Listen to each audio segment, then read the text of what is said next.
வீட்டில் இருக்கிறவங்களுக்கு கொஞ்சம் ஸ்பெஷலாக செஞ்சு போடலான்னு ஆசைப்படுவீங்க. ஸோ நம்ம குயிக்காக பெப்பர் சிக்கன் எப்படி பண்ணலான்னு பார்ப்போம். ஸோ சீரகம், சோம்பு ஒரு ஸ்பூன், சீரகம் ஒரு ஸ்பூன், சீரகம் உங்களுக்கு தேவையான அளவு எடுத்துக்கலாம். ஸோ மிளகு 1 ஸ்பூன். ஸோ இதை நம்ம நல்லா ஃப்ரை பண்ணிடலாம்.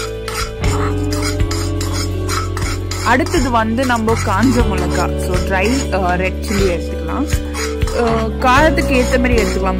மிளகெல்லாம் ரொம்ப காரமாக இருக்கும். ஸோ 2 எடுத்துக்கிறேன். அத்தையும் சேர்த்து ஃப்ரை பண்ணிடலாம். ஸோ நெக்ஸ்ட் வந்து பிளெண்ட் பண்ணிடலாம். பட் அது கொஞ்சம் ஆறிட்டோம்னா அப்புறமா பிளெண்ட் பண்ணிக்கலாம். இப்போ நம்ம குக் பண்ண ஸ்டார்ட் பண்ணிடலாம். ஒரு கடாய், ஸோ தேவையான எண்ணெய் ஆயில் எவ்வளோ தேவையோ அவ்வளோ எடுத்துக்கோங்க. பட்டை, லவங்க, ஏலக்காய், ஸோ 2-3 பட்டை தேவையான அளவு எடுத்துக்கோங்க. So 2 onion, 3 green chilli, so அது நல்லா ஃப்ரை பண்ணிடலாம். அப்புறம் இஞ்சி பூண்டு paste, ginger garlic paste 1 teaspoon or 2 teaspoon is fine. Next வந்து நம்ம மஞ்சத்தூள் சேர்த்துடலாம்.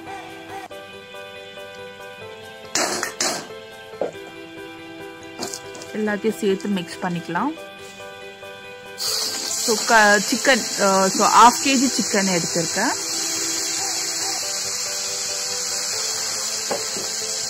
சேர்த்து நல்லா கலரி விட்டுடலாம்.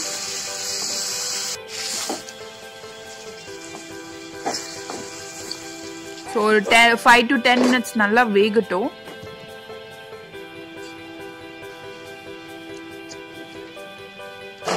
பார்த்தீங்கன்னா 10 minutes அப்புறம் தான் எடுத்து உங்களுக்கு தேவையான அளவு தண்ணி சேர்த்துக்கோங்க. ஸோ தேவையான அளவு சால்ட் சேர்த்துக்கோங்க. அப்புறம் அந்த பிளெண்ட் பண்ணி வச்சிருக்கோம் இல்லைங்களா மசாலாஸ் எல்லாம், இப்போ வந்து ஒரு 2 கொதி கொச்சோன்னு இந்த பிளெண்ட் பண்ணி வச்சுக்கிற மசாலாஸை ஆட் பண்ணிடலாம். ஆட் பண்ணிட்டு நல்லா மிக்ஸ் பண்ணிக்கோங்க.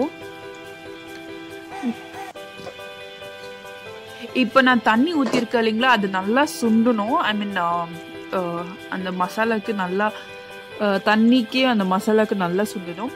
ஸோ 1 teaspoon ஆஃப் கர்ட் எடுத்து மிக்ஸ் பண்ணிக்கோங்க. Curd or cream anything is fine.